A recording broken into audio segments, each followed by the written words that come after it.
All right, so today we are starting with World War II, the European theater. I split World War II up into European theater and Pacific theater because basically at this time we were fighting two separate wars just during the same time. And so that's why I split them up this way. So that way we focus on our war with Germany first, and then we focus on our war with Japan, which is how we kind of focused on it during the wartime itself anyway. Our first primary focus was Germany, defeating Nazi Germany and Hitler, and then our second focus then was on Japan. So that's how I approach it because of the historical perspective that way.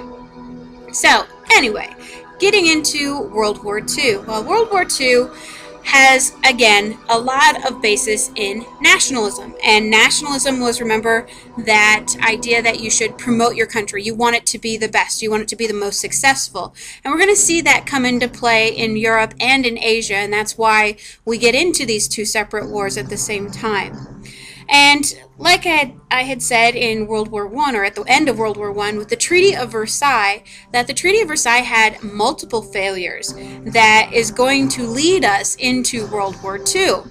So one of the first things that the Treaty of Versailles fails to do is that basically the Germans want revenge. They never truly felt that they had lost the war. Remember, General John J. Pershing had said that at the end of World War I, that the Germans never truly felt that they had been defeated, that their military had gone behind their backs, kind of thing, and gave up too soon. The second is that there's a lot of countries, not just Germany, but a lot of countries were not happy about their territorial gains or their losses. Remember, after World War I, we redivided up the continent of Europe, and there were some people who weren't happy with what they got, and there's some people who weren't happy that they lost stuff. So there's just a lot of tension going on.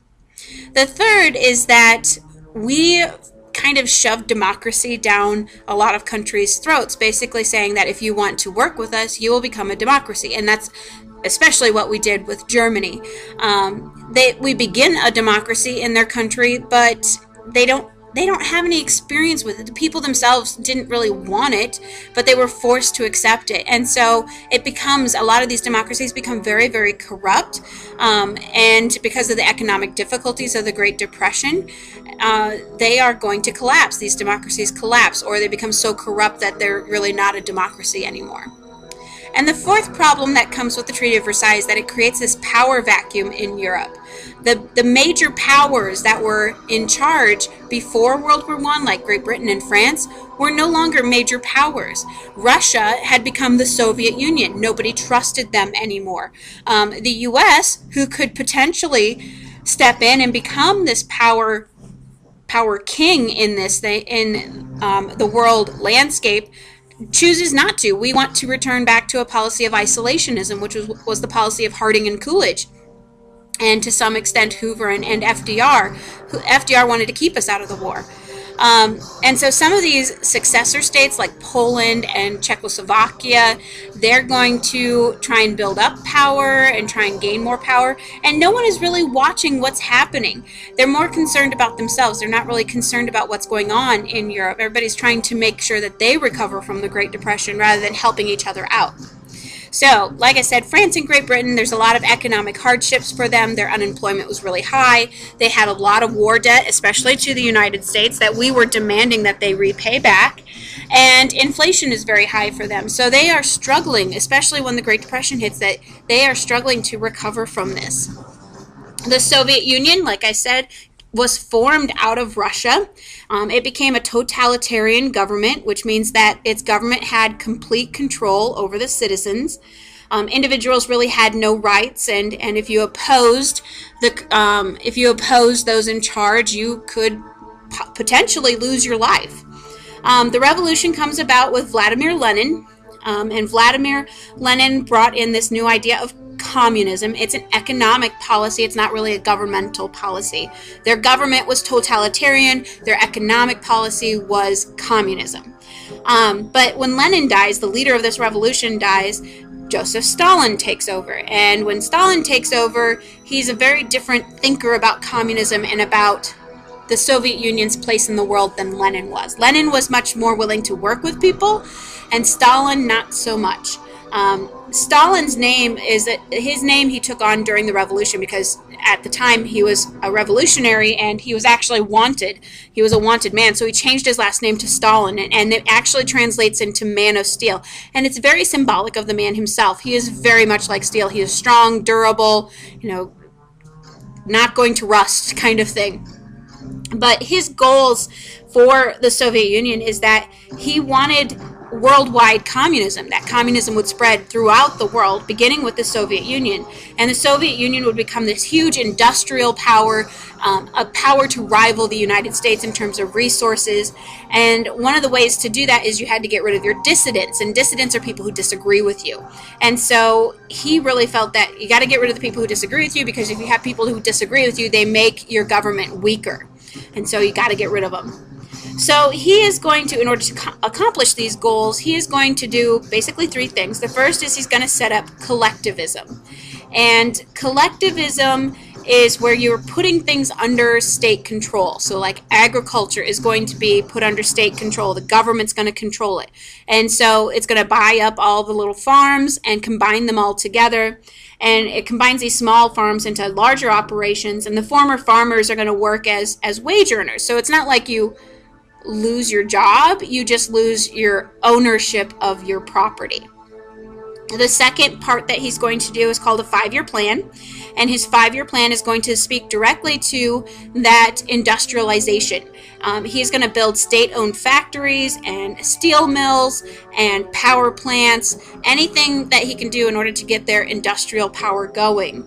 And so he has this set time limit that within 5 years he's going to have all these things accomplished. They're going to be built and ready to go and up and running. It works so well, he gets it done in 4 years, and he puts in a second 5-year plan. Well, it went so well the first time, let's try it again. So he creates a second 5-year plan, same kind of thing, building more stuff, getting the industrial workings of the Soviet Union together and putting that together, and he also completes that one in 4 years. So a lot of money being poured into this segment of the economy. Well, it works so well that by 1939, the Soviet Union had become the third largest industrial power in the world.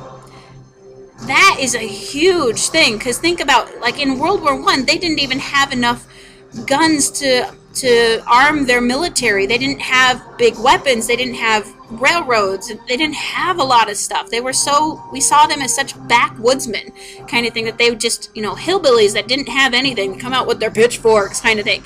And, by 1939, they're the third largest industrial power in the world. That is a huge jump for them. I mean, they're right behind the United States and Great Britain. So they were doing excellent at rebuilding themselves. The third thing that he is going to do is he's going to create a police state, which basically means that he's not going to allow for people to argue with him. He's getting rid of those dissidents, like I said. He will have government spies. There will be secret police. He'll eventually have a series of purges, and a purge is where you're getting rid of people who are criticizing Stalin or the Soviet Union. And a lot of them are arrested, usually on really bogus charges, but they're arrested, and a lot of them get sent to Siberia. And Siberia is the northern part of the Soviet territory, and it's not a very nice place to be. It's still not a very nice place to be today. So it's kind of like how, Great Britain used to send all their convicts to Australia. That's what the Soviet Union was doing. They're sending all their convicts up to Siberia, mostly in the hope that they would die there. The Great Purge of the 1930s, there's an estimate that between 8 and 13 million are going to die as a result of arguing about what Stalin was doing. He's getting rid of these people who potentially could threaten him or could harm him. So that's what's going on in the Soviet Union. Well, then we have Italy. And Italy is going to also struggle during this time period after World War I. They also go through the Great Depression. Everybody's going through the Great Depression. And they're going to turn to fascism instead. And fascism is a political movement, and it focuses on a very strong centralized government that has a very powerful dictator, and it's based on very strong nationalism. Remember, nationalism is promoting your country, wanting it to be the best. Well, this movement of fascism is led by a man named Benito Mussolini. El Duce, the chief, that's the name. So Italy, like I said, was facing economic problems, and Mussolini's going to offer a solution. He's going to say, I got it. I know what we can do to fix our economy, to fix our government. And, this is coming from a guy who really was a nobody up until this time. He was the son of a blacksmith. He had been a socialist for a time. He had served some time in jail. During World War I, his ideas about socialism change because of what he sees, and he becomes a nationalist instead. He's very pro-Italy because of how Italy is treated in World War I. Remember, they switched sides in order to gain territory, and they never got it. So he really wants to make sure that Italy is going to become to a state of prominence again. Well, when he gets back from the war, he forms his own political party called the Fascist Party. They really made no attempt to control farms and factories, so that's how they're different from the Soviet Union and communism. They're not a communist party. A lot of people like to shove them together, and they're not the same thing. In fact, they hate each other. The fascists feared the spread of communism, and instead they're going to appeal to the middle class, and they want to preserve social classes. They are okay with having the rich and the poor and the middle class, whereas communism was all about everybody's supposed to be middle class, right? But fascism is not the same way. It's very different. So Mussolini, how does he actually get into power? Well, he wins power by forcing the Italian king to accept a new government, basically saying, here's your choice. You either take it or you don't, and we fight you and we take it over anyway. So he gets a lot of support from soldiers and nationalists and people who are anti-communist, the professionals, the middle class, the unemployed. He's got a lot of people who are behind him in this. And the Fascist Party kind of makes a big show of going after socialists and communists in order to gain more and more members and to gain more and more support. And so they identify themselves by wearing a uniform. It's a black shirt, and so they are called the Black Shirts. I know, so original, right? But they're called the Black Shirts. And they begin to gather in the capital city of Rome. And they claim that it's for self-defense, that they're defending Rome, the city, from any communist influence. That's what they're shooting for. And Parliament, the Italian Parliament, wants the king to do something to stop it. But he's like, they're here, if I fight against them, they're going to fight against me. But at this point, they're just fighting against the communists. So let's keep their focus on the communists and not on the government. So instead, what he decides to do is he's going to appoint Mussolini as premier, which is kind of like a high advisor to him. And he puts him in charge of sort of a co-government, that they're going to work together to fix things in Italy.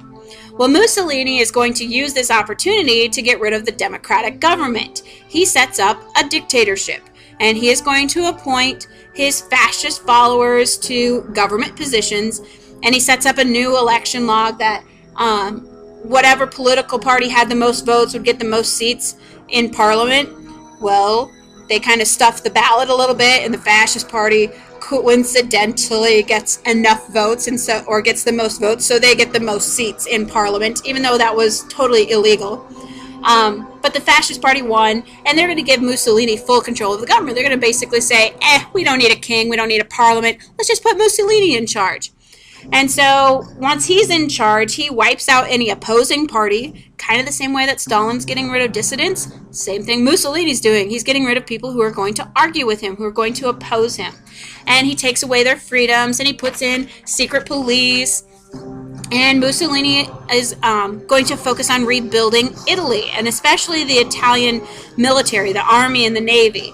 And for the way that he does it, basically, he's going to depict war as this wonderful adventure, this glorious thing, when in reality war kind of sucks. But he's going to show it as, this is why we're doing it. It's for the glory of Italy, and war is a glorious, wonderful thing, and you become heroes, and you're like gods, kind of thing. But basically he's doing it as preparation for the future.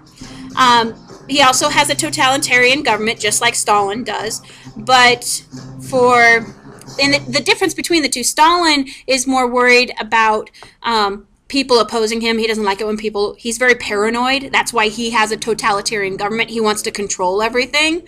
Whereas Mussolini's like, I want my stuff done now, and I don't want to have to cut through a whole bunch of red tape, so I'm just going to make it so I can make the decisions. So he does it more for efficiency purposes, as opposed to being like paranoid about people. So that's kind of a key difference between their totalitarian governments. That Mussolini, it's like, I'm going to crush my opposition so I can get crap done.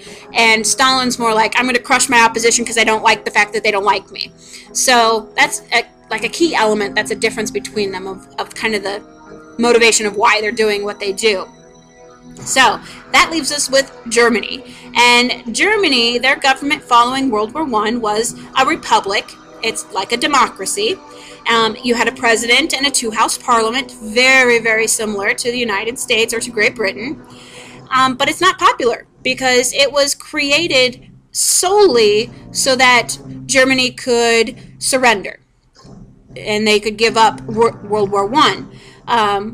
Because Wilson said, I won't negotiate with a monarchy. I will only negotiate with a democratic government at the peace treaty conference.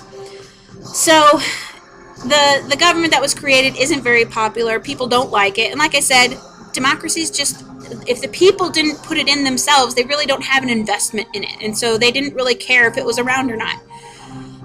But Germany's facing the same problems as the rest of Europe. Their situation just tends to be a little bit worse because of the Versailles Treaty conditions. Remember, they had to pay back all this money. They had to sign a blank check, and that's going to affect the German economy. But then the Great Depression hits, and that affects it even more. So you think about the difference between the time period before World War I and the time period right before World War II. In 1913, the German mark was worth about 25 cents. And by 1923, in order to equal 25 cents American dollars, they needed 1 trillion German marks. So you can see just how much their economy tanked. It was horrible. And so Germans, too, are looking for answers. They want a better life. And so they're going to turn to something called Nazism. And Nazism is a type of fascism, but it's based on extreme nationalism, where you can do anything in the name of your country. It is very extremist. So if you think fascism is kind of like middle of the road, but not really, but Nazism takes it way, way out in outer field. But the party of the Nazis is led by Adolf Hitler, who's known as the Führer, or the leader. That's German for leader. And he's not really German. He is Austrian born.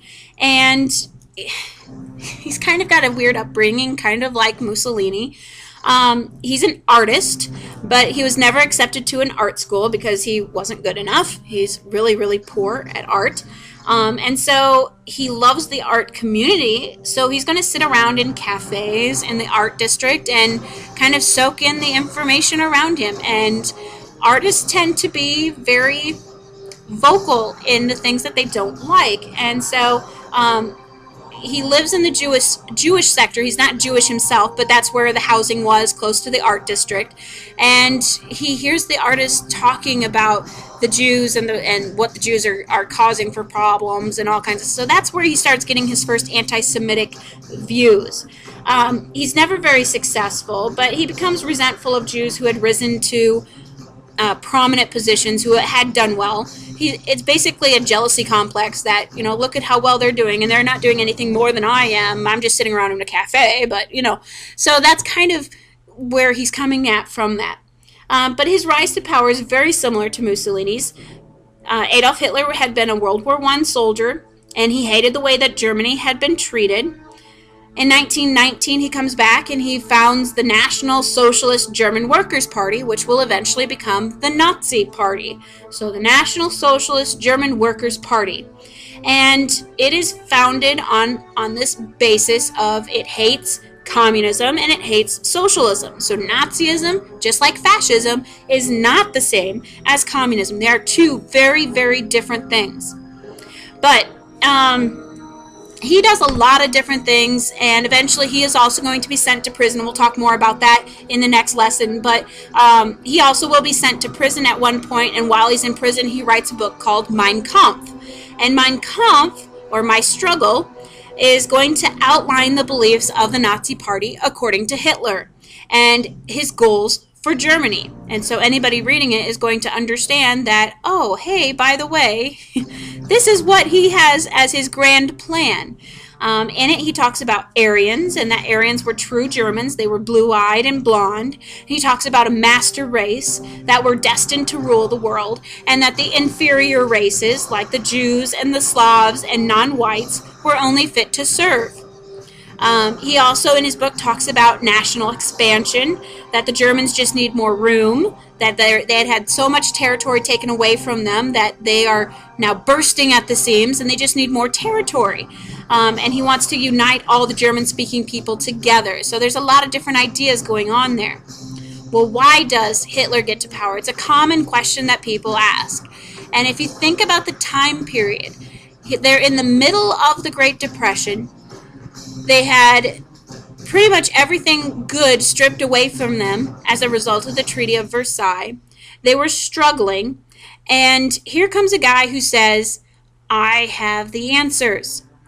And because of the Depression, because of unemployment, and that Hitler was offering hope and he was offering answers, plus he's a really, really, really good speaker. I mean, he has a dynamic personality. People are drawn to him.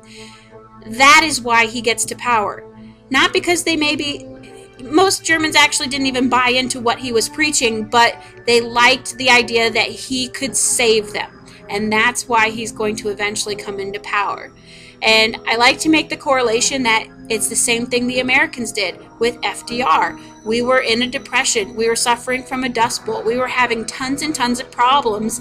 And here comes a guy who says, I've got a plan. And we elect him because he gave us hope. Now, luckily, we didn't elect Hitler. We elected FDR. But that's what the German people had for their choice, was Hitler. And that's how he gets into power. And we're going to see how he actually goes through that process and the Nazis come to power in our next lesson.